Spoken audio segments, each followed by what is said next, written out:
Today we're going to look at the perfective use of the present tense. It's a little grammar heavy, but I'm going to do my best to keep that painless, swift, and moving right along.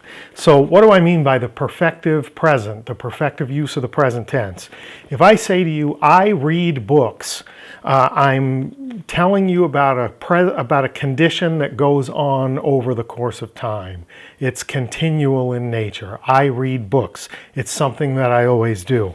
But if I say to you, I read the newspaper every day, that's present tense. I read the newspaper every day. But logically, it has kind of a perfective sense to it. Because unless I'm reading the newspaper while I'm talking to you, all my newspaper reading has been prior to now. It's been in the past. But it's describing something that is a regular practice of mine. I read the newspaper every day. If I say to you, I have read To Kill a Mockingbird, the novel, that's perfect tense in the sense that I read the book in the past, but the story is still with me. Now, how can I turn that into a perfective use of the present? If I said to you, I am reading To Kill a Mockingbird, and I just love the character Atticus Finch. That can mean I've not read the book completely. I'm in the process of reading it currently, but I've read enough of it to know who the character Atticus Finch is and to develop a fondness for him. So what I'm saying is that an activity in the past has a current application, but I can describe that using the present tense. I am reading To Kill a Mockingbird, and I really like Atticus Finch. Let me use a slightly different example that unfortunately most of us can probably resonate with. What if I were to say to you, I hear you've been talking smack about me. I hear, present tense, you've been talking smack about me.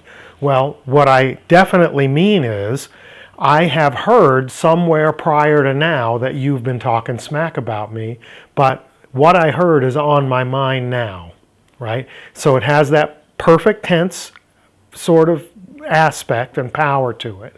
I heard something and it bothered me, and here I am now with it still on my mind and I'm confronting you about it.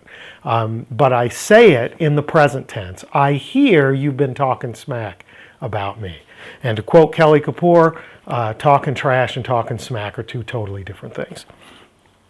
So the perfective use of the present tense has two different types. One of them is lexical, where the word being used dictates that that's what it is, and it's almost inescapable for it to be seen as anything else.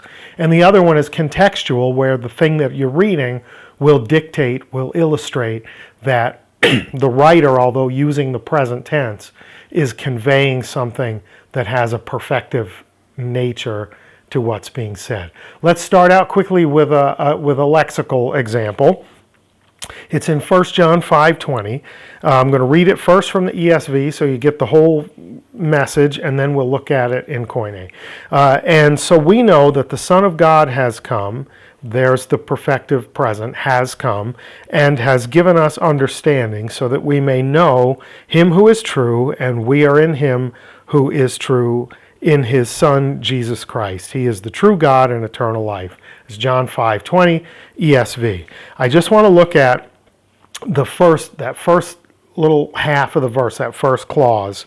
Let's see it in Koine. Oidomende, so, and we know, hoti hohuios to theo, that the Son of God, and here it comes, heke. So heke is from heko, means I have come. But it's present tense. It's present, active, indicative, third person singular. In this case, he has come. But it's in the present tense, which makes no sense logically. It's almost like a contradiction in terms, because it's the way we say the words, it sounds perfective, right? He has come, and the effect of that coming continues. Let's go back. But hoti hohuios to theo, and the Son of God, heke kai dedoken humin diononion. He has given us understanding. So This lexically perfective term that's in the present tense is a lexical example when it can't be anything else, because that's the way you translate heike.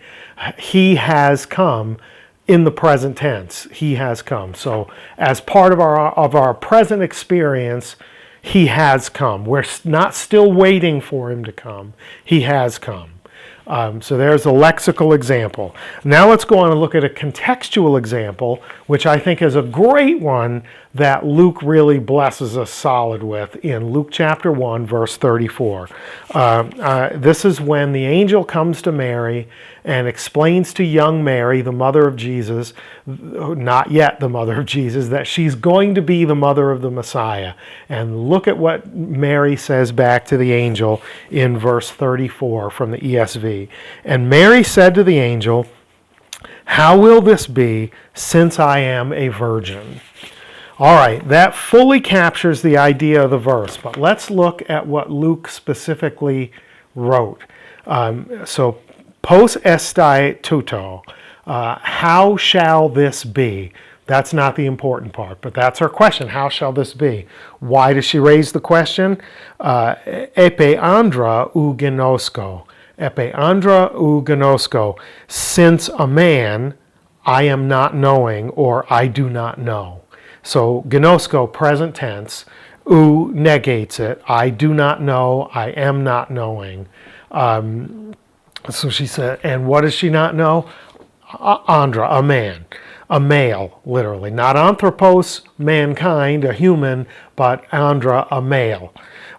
So how shall this be, since a man I am not knowing, I do not know?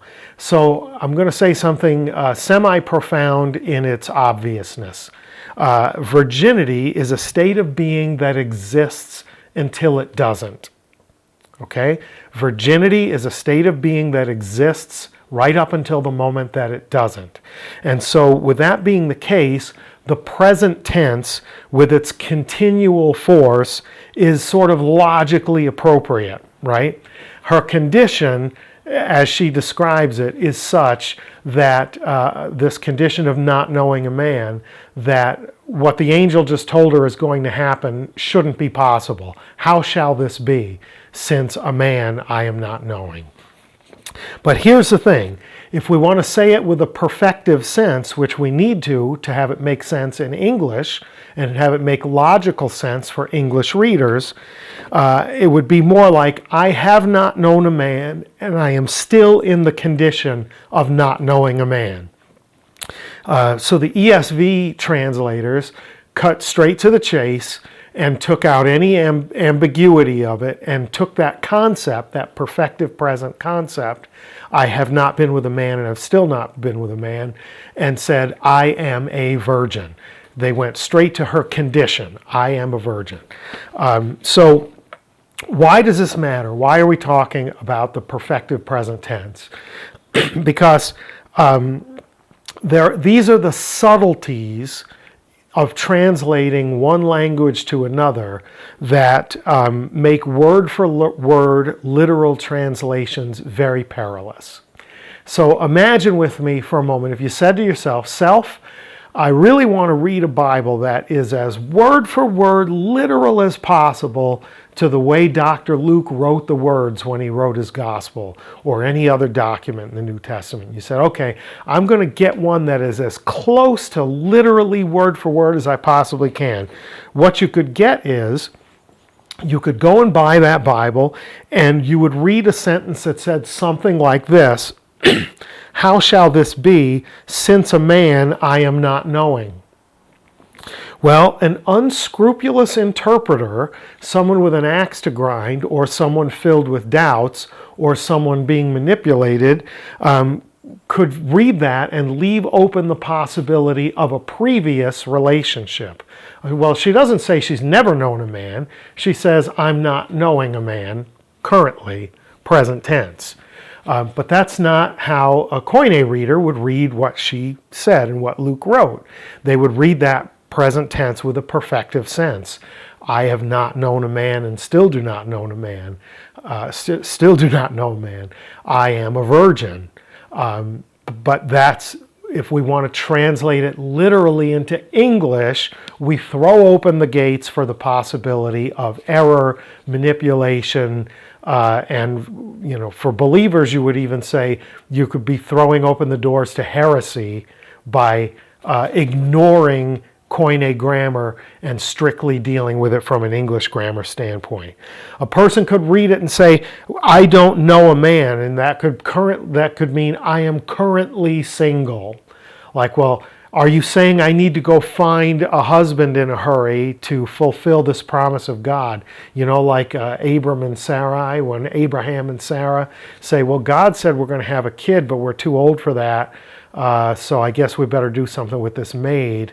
Are we opening the door to the story being about human manipulation for the purpose of fulfilling God's promise? If we were to take it literally, word for word in English, we could certainly come to that false conclusion. But if we respect the grammar of the language we're studying, and if we see the perfective present, the present tense with a perfective force, we come away with the message that Mary is clearly speaking to this angel. How shall this be, since I am a virgin? Since I have not known a man, and continually up to this point, I have still not known a man. And as we all understand, virginity is a state that exists until it doesn't. The perfective present. Grammar is important because grammar and an understanding of grammar is what allows translators to be honest and faithful to the original meaning from the writers at the time that they wrote it.